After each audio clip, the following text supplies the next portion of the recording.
डोंगरी जी महाराज एक बात कहते थे, वो कहते थे ज्यादा राम कथा ही सुनानी चाहिए। क्यों? बोले पहले मनुष्यता तो आवे जीवन में, मनुष्यता के बिना दूसरी चीज कहां से आएगी। उनके जीवन की एक सत्य घटना है, मुंबई के लोगों ने डोंगरी जी की कथा का निश्चय मुंबई में किया। हमारे कुछ लोग हैं वो भी उस कमेटी से जुड़े हुए थे, अब तो बुजुर्ग हो गए। एक चंद्राबेन है वो भी उस कमेटी में थी, अब तो बहुत वृद्ध हो गई है वो। तो कथा का प्रचार हो गया मुंबई में बड़े पैमाने पर, श्रीमद् भागवत कथा का प्रचार, बहुत कई साल पुरानी बात है। और डोंगरी जी महाराज एक दिन पहले आ जाते थे, उनका नियम था जहां भी कथा होती वहां के सब देवालयों को पहले प्रणाम करते थे। रात्रि को उनके नित्य नियम से फुर्सत मिली तो कमेटी के लोगों को उन्होंने बुलाया और बोले कथा तो कल से होगी पर भागवत कथा ना होकर राम कथा होगी।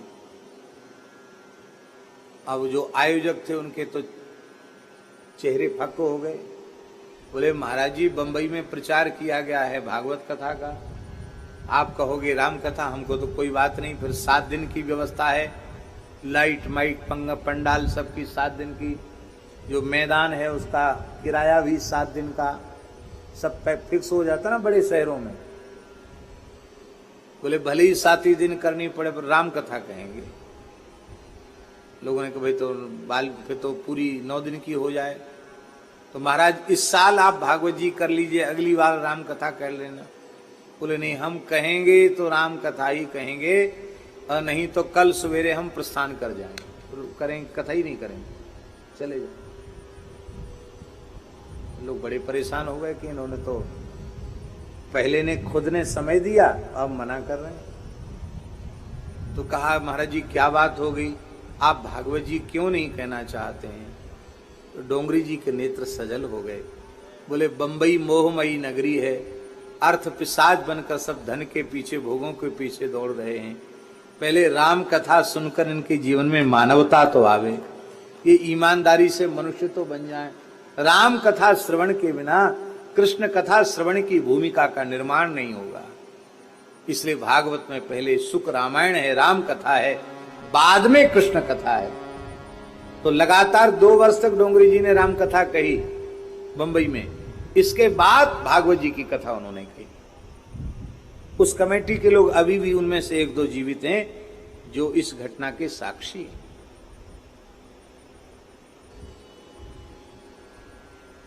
तो अब देखिए वेदाधिकार सबको नहीं है प्राप्त, लेकिन वही वेद वाल्मीकि के रूप में प्रकट हुआ। हम बोल रहे हैं, आप सब सुन रहे हैं।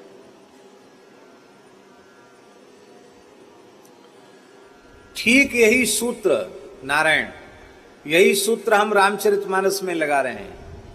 वाल्मीकि रामायण के रूप में वेदार्थ सुलभ तो हुआ, पर संस्कृतज्ञ लोगों के अभाव के कारण, संस्कृत भाषा ज्ञान की कमी के कारण अब लोग कैसे जानकारी प्राप्त करेंगे राम जी के मंगलमय चरित्र की? तो उन्हीं महर्षि वाल्मीकि ने तुलसीदास जी के रूप से अवतार ग्रहण किया। तो ज्यायान भवति जायमानः, वो वाल्मीकि से भी श्रेष्ठ हो गए तुलसीदास जी के रूप में। और श्रीमद् रामचरितमानस वाल्मीकि से भी उत्कृष्ट स्वरूप में श्रीमद् रामचरितमानस प्रकट हो गए। क्यों? देखो वाल्मीकि रामायण बहुत दिव्य ग्रंथ है, इसमें कोई संदेह नहीं है। और वाल्मीकि रामायण में भगवान की भगवत्ता का निरूपण न हो ऐसा नहीं है। ऐसा वे ही लोग कहते हैं जो कभी वाल्मीकि रामायण का मूल पारायण नहीं करते, जिनको भाषा का बोध नहीं है। जो पढ़ते हैं वो कभी ये शिकायत नहीं कर सकते कि वाल्मीकि रामायण में राम जी को परमात्मा परब्रह्म नहीं कहा गया। वाल्मीकि को पढ़ने वाले ये कभी नहीं कह सकते। पर जैसा पद पद पर श्री राम जी के ऐश्वर्य का निरूपण गोस्वामी तुलसीदास जी ने किया है, ऐसा पद पद पर ऐश्वर्य का निरूपण श्रीमद् वाल्मीकि रामायण में नहीं है। इसलिए नहीं है क्योंकि उस काल में भगवान श्री राम की ईश्वरता के प्रति किसी को भी कोई संदेह नहीं था। पर कलिमल ग्रसित जीव वो तो आज भी ऐसे हतभाग्य लोग भारतवर्ष की धरती पर हैं जो राम जी को इतिहास पुरुष ही नहीं मानते। वो कहते तो वो कल्पना ही मात्र थी। राम सेतु के प्रकरण में एक व्यक्ति ने कहा था ना, एक सिरफिरे व्यक्ति ने, पता नहीं जिंदा है कि मर गया, उसने कहा था कि राम कोई ऐतिहासिक पुरुष नहीं थे। और जब नासा ने जब राम सेतु की प्राचीनता को प्रमाणित कर दिया,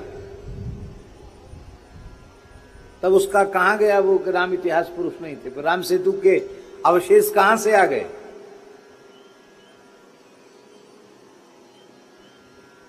आज भी ऐसे अभागे मनुष्य इस भारत की धरती पर हैं जो श्री राम को केवल एक श्रेष्ठ मनुष्य मानते हैं, पर ब्रह्म परमात्मा नहीं मानते। ये समस्या त्रेता युग में नहीं थी, ये समस्या इसी युग में है। और वे ही लोग हैं जिनकी इस प्रकार की बुद्धि है, दुर्बुद्धि है।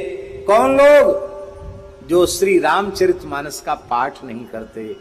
रामायण का पाठ करने वाला व्यक्ति, रामचरितमानस का पाठ करने वाला व्यक्ति, उसके मन में श्री राम की ईश्वरता के प्रति स्वप्न में भी संदेह नहीं हो सकता। तो राम जी के परब्रह्म स्वरूप को संपूर्ण राष्ट्र और समाज में प्रतिष्ठित करने का कार्य महात्मा गोस्वामी श्री तुलसीदास जी महाराज ने किया। इसके लिए हम गोस्वामी जी के प्रति कृतज्ञ हैं। और ऐसे वैसे नहीं लिखा, संस्कृत भाषा के प्रकांड विद्वान। एक तो मूल में महर्षि वाल्मीकि हैं, फिर काशी में रहकर परम विद्वान षडंग वेदाचार्य श्री शेष सनातन जी के अंतेवासी बनकर के, शिष्य बनकर के उन्होंने संपूर्ण षडंग वेद का स्वाध्याय किया। तुलसीदास जी के जैसा विद्वान इतिहास में खोजने से नहीं मिलेगा। बहुत उत्कृष्ट कोटि के विद्वान तुलसीदास जी महाराज। उनके इस हिंदी ग्रंथ को देख लो, कितने उत्कृष्ट कोटि के विद्वान थे गोस्वामी जी। और केवल शास्त्र बल से उन्होंने नहीं लिखा।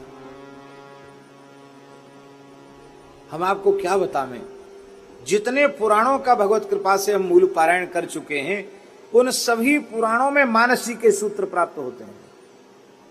उतना समय नहीं है हमारे पास, नहीं तो विस्तृत गंभीर अध्ययन करके पुराणों के साथ इसके तादात्म्य को करने की, कहां कहां किस पुराण के सूत्र हैं, ये सब लिखने की आवश्यकता है। कितना गंभीर ज्ञान है। और वो भी गोस्वामी जी कब लिख रहे हैं मानस? कब लिख रहे हैं? 9 नौका राम नाम की पूरी भर देने के बाद। कितनी नौका? 9 नौका।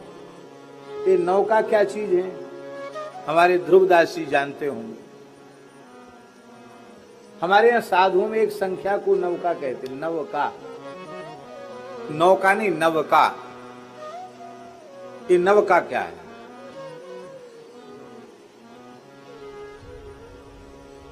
मोटा मोटी बताएं। लगभग 1 अरब नाम जप का एक नवका होता है। अब ये नौका क्या है? 99 करोड़ 99 लाख 99,999। इतनी संख्या को कहेंगे एक नौका। और ऐसी 9 नौका राम नाम से भरी थी उन्होंने। अब कोई गणितज्ञ बैठा हो तो हिसाब लगा के बतावे, इसको 9 से गिना करो, कितना होगा? कितना होगा? कोई गणितज्ञ नहीं है।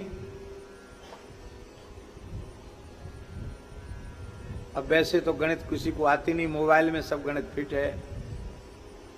क्या है? संख्या ज्यादा है उसमें। अच्छा, मोबाइल भी नहीं बता पाएगा, बहुत अच्छी बात। तो कहते संख्या ज्यादा है इसलिए बता नहीं पाएगा। चलो मोटा मोटी इतना समझ लो, 99 करोड़ 99 लाख 99,999, इसका 9 से गुणा कर दो, उतनी संख्या में नाम जप किया गोस्वामी जी। आप लोग कहेंगे आप लोग तो महात्मा लोग हो, ऐसे ही बोलते रहते हो, इतनी संख्या कोई जप सकता है क्या? गोरखपुर में एक सज्जन थे,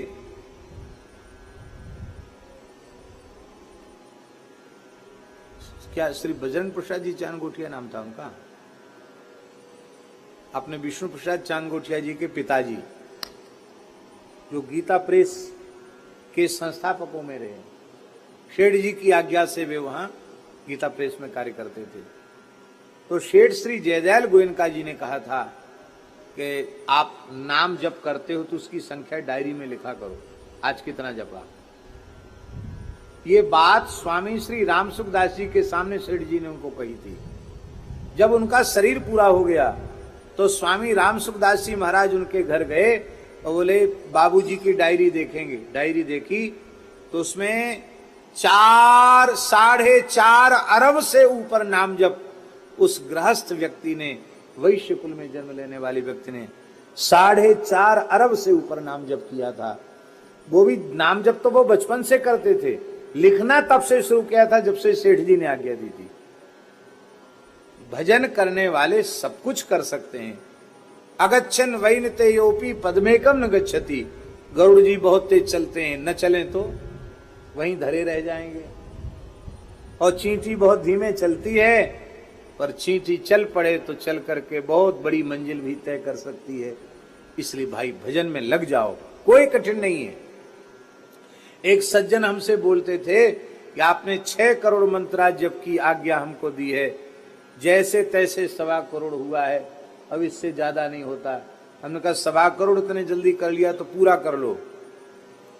मलुकदास जी महाराज की कृपा हुई, गृहस्थ व्यक्ति है महाराज जी वो, उन्होंने पूरा किया। अब स्थिति ये हो गई इसके बाद कि लगभग 60 करोड़ से ऊपर मंत्राज का जप कर चुके हैं। कितना? और दास ने कहा, तो थोड़ा बुढ़ापा आ गया, दास ने कहा कि 1 अरब पूरा करके तब राम जी के पास जाना है।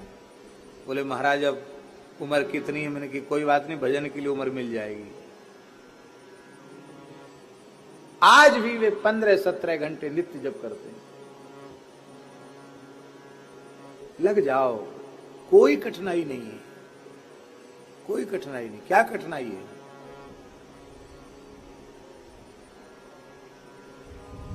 पर हमें करना तो कुछ है ही नहीं, तो तरह तरह के बहाने, इसलिए कोई कठिन नहीं है। गोस्वामी जी ने जप लिया तो उसमें क्या आश्चर्य है। अरे उन दिव्य महापुरुष ने जन्म लेते ही राम नाम का उच्चारण किया, इसलिए तो उनका नाम पड़ा राम बोला। जन्मते ही राम नाम का उच्चारण किया और अंतिम क्षण तक राम नाम किया। गोस्वामी जी क्या कह रहे हैं रामचरितमानस में? क्या है? ये ही महारघुपति नाम उदारा, ये ही महारघुपति नाम उदारा, अति पावन पुराण श्रुति सारा, अति पावन पुराण श्रुति सारा। राम नाम के अतिरिक्त इसमें कुछ नहीं, जो कुछ भी है वह श्री राम नाम का ही प्रताप है और श्री राम नाम का ही प्रकाश है। धन गुरु जिन हरि नाम सुनायो, मदन गोपाल